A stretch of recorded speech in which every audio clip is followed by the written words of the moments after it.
नमस्ते दोस्तों, जो विद्यार्थी क्लास 10 में पढ़ रहे हैं और जेक बोर्ड से पढ़ रहे हैं और इंग्लिश मीडियम में हैं क्लास 10 में और तैयारी कर रहे हैं बोर्ड एग्ज़ाम के लिए, उसके लिए बहुत इम्पोर्टेंट एमसीक्यू तो मैंने बना दिया हूँ, उसको आप देख सकते हैं और ये हमारा सब्जेक्टिव क्वेश्चन का होगा जो वीवीआई है, आपका एग्ज़ाम में आ सकता है, इसलिए इस वीडियो को पूरा देखिए।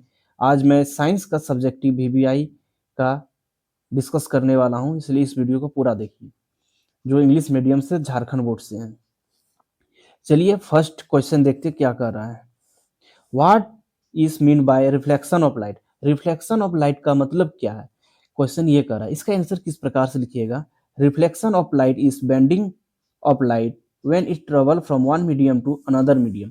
रिफ्लेक्शन ऑफ लाइट उसको कहेंगे जब कभी भी एक मीडियम से दूसरे मीडियम में जब लाइट ट्रेवल करेगा तो वह बेंड हो जाएगा, उसी को हम लोग रिफ्लेक्शन ऑफ लाइट कहते हैं। एग्जाम्पल एक दे दीजिएगा, जैसे एयर मीडियम से वाटर मीडियम में अगर जब लाइट ट्रेवल होगा तो वह बेंड हो जाएगा। जैसे यहाँ पे हमारा एयर मीडियम हो गया और ये हमारा वाटर मीडियम है, जब लाइट आया यहाँ पे स्ट्राइक किया वाटर में तो इस प्रकार से बेंड हो जाता है। इसी प्रकार से अब जब लाइट बेंड हो जाता है उसी नियम को हम लोग कहते हैं रिफ्लेक्शन ऑफ लाइट। चलिए क्वेश्चन नंबर 2 देखते हैं क्या बोल रहा है। Why are fossil fuel classified as non-renewable resource of energy? Fossil fuel जो होता है उसको हम लोग क्यों नॉन रिन्यूएबल एनर्जी सोर्स में रखे गए हैं। चलिए इसका आंसर किस प्रकार से लिखिएगा और क्या होगा, देखिए आंसर होगा इसका फॉसिल फ्यूल जैसे कोल हो गया, पेट्रोलियम हो गया, आर नॉन रिन्यूएबल। जैसे फॉसिल फ्यूल जैसे हो गया हमारा कोयला हो गया, पेट्रोलियम हो गया, ये सब हमारा नॉन रिन्यूएबल होता है। क्यों होता है, चलिए because they were formed from remaining of dead organism over million of year. ये सब हम लोग को बनने में बहुत साल लग जाता है, मिलियन ऑफ ईयर्स लग जाता है इस फ्यूल को बनने के लिए। फॉसिल फ्यूल को जैसे कोयल से अगर हम लोग एनर्जी निकलाएंगे, यानी जैसे कोयल से आग जलाते, ये सब बनने में बहुत साल लग जाता है, over of million years. The rate at which using are faster than rate they are formed. जिस प्रकार से हम लोग यूज करते हैं और उतना जल्दी हम लोग को नहीं बनता है, ये हमारा बहुत साल लेता है, मिलियन ऑफ ईयर्स ले लेता है। और अगर हम लोग इसको जल्दी अगर यूज कर लेंगे और खत्म हो जाएगा तो फिर बनने में बहुत टाइम लेगा, इसलिए सो दे इवेंटुअली रन आउट, और ये बहुत जल्दी से जल्दी खत्म होने में कगार पर है। चलिए नेक्स्ट क्वेश्चन देखते हैं, question number 3। Y does sky appear blue on clear day. हमारा स्काई होता है यानी आकाश क्यों ब्लू दिखाई देता है, इसका आंसर किस प्रकार से लिखिएगा। इसका आंसर इस प्रकार से हो जाएगा, आप आंसर लिख दीजिएगा। The sky appear blue because of the process of called scattering, scattering of light. यानी हमारा लाइट का स्क्रेटिंग होता है, उसी के कारण हम लोग का स्काई ब्लू दिखने लगता है। क्यों, चलिए देखते हैं इसको डिस्कस करके।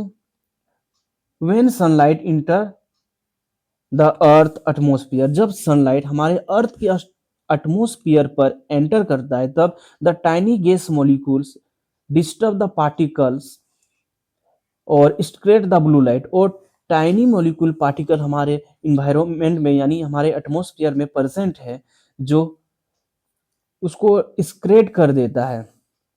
और इसका वेवलेंथ मतलब ब्लू लाइट का वेवलेंथ शॉर्टर होता है, यानी वेवलेंथ जो हमारा ब्लू लाइट है उसका शॉर्टर होता है as compare to more than red light की तुलना पर। और रेड लाइट का लॉन्ग वेवलेंथ होता है, इसी के कारण ब्लू लाइट स्क्रेट हो जाता है। इसलिए this scatter blue light reach our eyes, और इसी के कारण वह स्क्रेट हुआ लाइट हमारे आंखों तक पहुंच जाता है। द स्काई अपियर ब्लू यानी द स्काई लुक ब्लू, और हमारा स्काई ब्लू दिखने लगता है। Next question, question number 4। What is function of electric fuse. Electric fuse का क्या फंक्शन है, चलिए इसका आंसर देखते हैं, इसका क्या फंक्शन है। Answer, electric fuse is safety device used in electric circuit. Electric fuse एक तरह का हम लोग का सेप्टिक डिवाइस होता है जो हम लोग को इलेक्ट्रिक इंस्ट्रूमेंट में यानी इलेक्ट्रिक डिवाइस में यूज करते हैं। क्यों करते हैं? It contain wire A low melting point. और जो इलेक्ट्रिक फ्यूज होता है उसमें हम लोग का जो वायर होता है उसमें बहुत लो मेल्टिंग पॉइंट होता है। If the current become too high, जब हम लोग का करंट पूरा ज्यादा हो जाएगा यानी ओवरलोड की सिचुएशन पे हो जाएगा, ड्यू टू ओवरलोड और शॉर्ट सर्किट, या कभी ओवरलोड हुआ या शॉर्ट सर्किट हुआ तो the fuse wire melt and break the circuit and protect the appliance from damage. और हमारे जो डिवाइस होते हैं उसको बचाते हैं। कैसे बचाते हैं? जब इलेक्ट्रिक फ्यूज जो पूरा हीट हो जाएगा तब वह फ्यूज है ना वह टूट जाएगा, ब्रेक डाउन हो जाएगा, और ब्रेक डाउन होने के कारण हम लोग का लाइन कट जाएगा, और लाइन कटने के कारण हम लोग का जो डिवाइस है, जो इलेक्ट्रिक डिवाइस है वो बच जाएगा, और वह शॉर्ट सर्किट से हो या ओवरलोडिंग से हो वो हमारा डिवाइस बच जाएगा और खराब नहीं होगा। इसलिए इलेक्ट्रिक फ्यूज का यूज किया जाता है। Next question, question number 5। 5 क्या कह रहा है? What is corrosion, how can it prevent. Corrosion क्या है और इसे हमें किस प्रकार से बचाया जाए कोरोजन से? आंसर चलिए देखते हैं। Corrosion is a process by metal are slowly eaten away by the action of air moisturiser और chemical on the substance on their surface.